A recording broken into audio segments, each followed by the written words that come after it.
Oh, yeah. So, for those watching now and those watching in the future, I'm just doing a test from the Wraggys Taproom.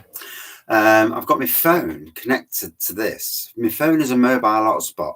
This running off my phone. My phone's outside the shed on charge, and I'm hoping that because I've done that, things you have to do for flipping internet, that I can get a decent internet in the shed, because the cable I'm running from the house is crap. The Wi-Fi is crap. So yeah, just a test. So Google have just been on to have a look. I think it's Google anyway. You never know in these days. And I'm hoping to go live tonight. So this has been a test I've been thinking about all week of doing, and just to see if it works. And if it works, if the sound quality is okay, if it's not shushing, and if the picture quality is okay, then I might be onto a bit of a winner. You never know. Bloody internet is the bane. Phones and internet is the bane of my beer reviewing life. It's funny because I did a year or so down here with no issues whatsoever, and then all of a sudden, issue after issue after issue. Yeah, big issue. But yeah. So I don't know if it's laggy or what. I would play around with the phone, see if the phone needs to go to the other shed, because the other shed hasn't got a silver foil roof on. So that might be the best plan to do. So let me check. Let me move the phone and then come back and see if it's still tickety boo. It says here that the Wi-Fi is absolutely top notch. So hopefully the sound is, and then it gives me about an hour window to get set up. So let me move my phone and plug it in the other shed. Hopefully it still gets the bloody connection now.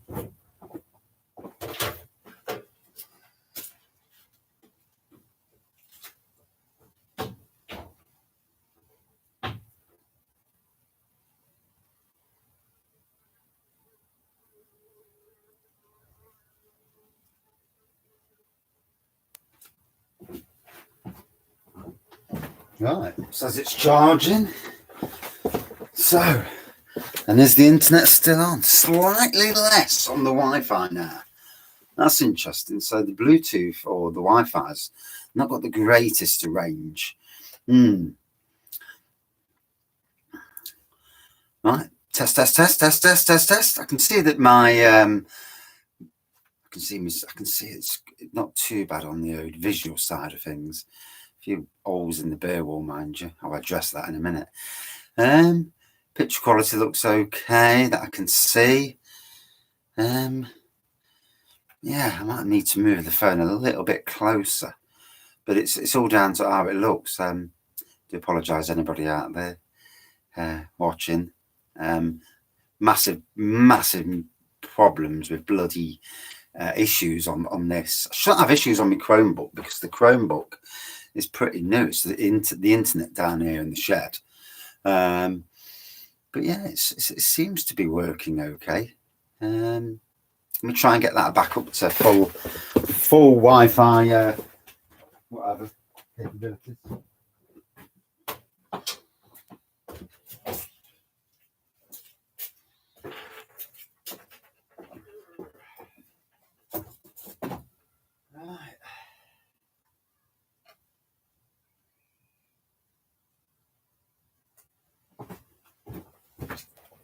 Right, so if that's any better. Thomas, good evening, or good afternoon rather. This is just a test, mate, just to see if the Wi-Fi is working down the shed, that it's not laggy, because lagginess, pitch quality is okay, watchable, and the sound as well. Yeah, so I've got my phone outside of the shed, which is dead weird. Cheers, mate. Cheers. I've got my phone outside the shed, plugged into the other shed, outside the shed, connecting to it from this. So it's, yeah, that's good then. So yeah, 5 o'clock then. Triple Plum Porter battle at 5 o'clock. I'll set it up. I'll kill this off now, come back at 5 because I need to clean up in here. It's a shithole. Yeah, get set up at 5 o'clock.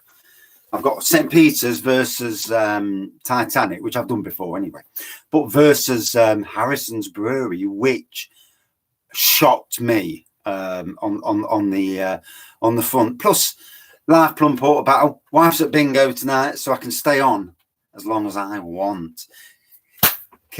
Kid's doing his thing, son's doing his thing, so they're all playing on Nintendo 64. Switch, yeah, so they're doing their thing and I'm down the shed doing my thing, and it's not too cold as well, which is good. I've got a sweat on actually, to be fair.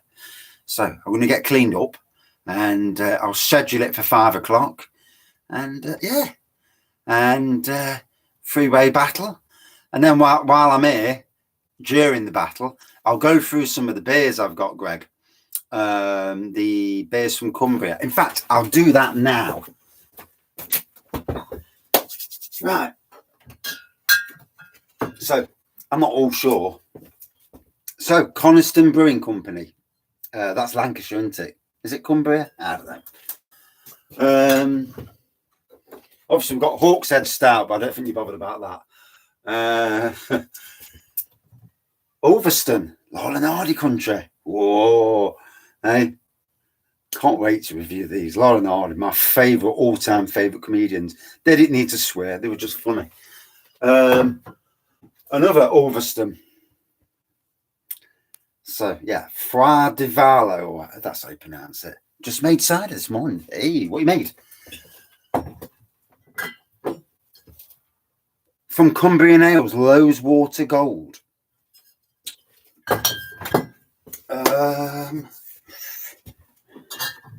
Another one from Ulverston, Flying Elephants. So, stick these up here, fill the wall up. Another one from Cumbrian Ales, Vanilla Oatmeal Stout. So, yeah, stick that one up there out of the way. From Cumbrian Ales again, Langdale. I've got these Brightside Brewing Companies, but I'm not sure where they're from. Life of a Mountain, Cumbrian. Another Ulverston, Laughing Gravy. Another Coniston one, Gluten-Free Gold. So, yeah, a few from that neck of the woods. Righty, good afternoon. The cream stout is amazing to brew, especially if you bump the ABV up a bit. A bag of sugar makes it about 6.5, which is the same as what it comes in the bottles. Awesome. So yeah, it's the same as what it comes in the bottle, 6.5. So it's I mean, the unimported at 9.5 is absolutely spot on. Oh, you'll love it, even if you haven't played about with the ABV. You know, because you want to stick to the original recipe. It's commercial beer comparable. Yeah. Start cleaning for Christmas. Yeah, I need to start cleaning in here now. I've got about 15 glasses. Hence why I've done the test first. I can do the test, get the schedule the beer review in. Oh, it's going to be a Christmas brew. Ah, sad. Yeah, I need to probably do that. Probably make a couple of brews for Christmas. I've seen a bonfire toffee stout, but I also need to do some grain brewing. I need to brew an imperial stout and put my stamp on it. Make it super strength, super strong, but quite thick, and then add some good flavors to it.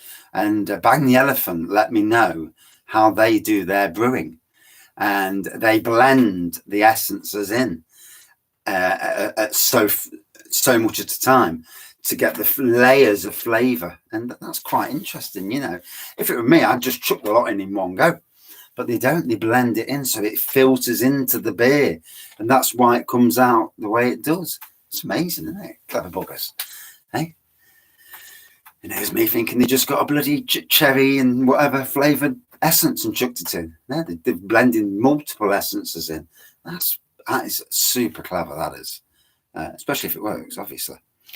So, knock off now and set this up for 5 o'clock. And I will put it on all social medias, see if anybody comes on. And yeah, I know what you mean, mate. Adding fruit. Yeah. I think you're better off going down the essence way, fruit essence, because the essence is made. It's already, it saves one, the messing about, two, the fact it's the real juice or real flavoring. It's made from the real fruit anyway, so you're not having artificial essence. And that's what a lot of breweries do. And it's a lot of time wasted, deleted. Some breweries use smoothies or iced fruit. I mean, I've done iced strawberries, and you couldn't really tell you couldn't really taste the strawberries, to be fair. Not after so long. Maybe I added it too early. Next time I do it, next time I do something where I'm adding flavour, I'm doing it just before bottling. Although I may make an imperial stout in the barrel and just keep adding a bit of essence and giving it a quick stir, and do it once a week. Depends how much money I can afford to throw at it. It's that thing, isn't it? You know, you don't want to throw too much at it because it turns out shite. And yeah, there's these things. Strawberries about 4 days before bottle. Thomas, you are a master. You need to be doing your own brew videos and with the reviews, you know. Because it's interesting. A lot of people, especially if they can understand what you're doing. The amount of time people ask me, what are you doing? And it's like, I'm fucking showing you. Although these days I can actually do that. I can actually show people what I'm doing. But in the olden days, I was doing it all slightly off camera because I couldn't get the camera to show properly. So, yeah, all good fun. So, thank you all for being guinea pigs, and the sound working, video working. Thank God. Hey, can't talk properly outside because you've got neighbours coming at the back here, and can't talk in the flipping house. Yeah, pouring 40 pints. Yeah, I've only ever poured 40 pints once, and it'd gone off. Something had gone wrong with the beer. And then I poured a load of pear wine away, and bogger me, I still had one bottle, and I thought, let's try this pear wine. And even though it wasn't the best, but it certainly was drinkable, you know, and strong. Jesus me, it was really, really strong. Yeah, more like a pear brandy than the bleeding pear wine. But yeah, it was a bit tad on the harsh side. So back in about 43 minutes. Cheers, everyone. Thank you for verifying that things are working. Cheers.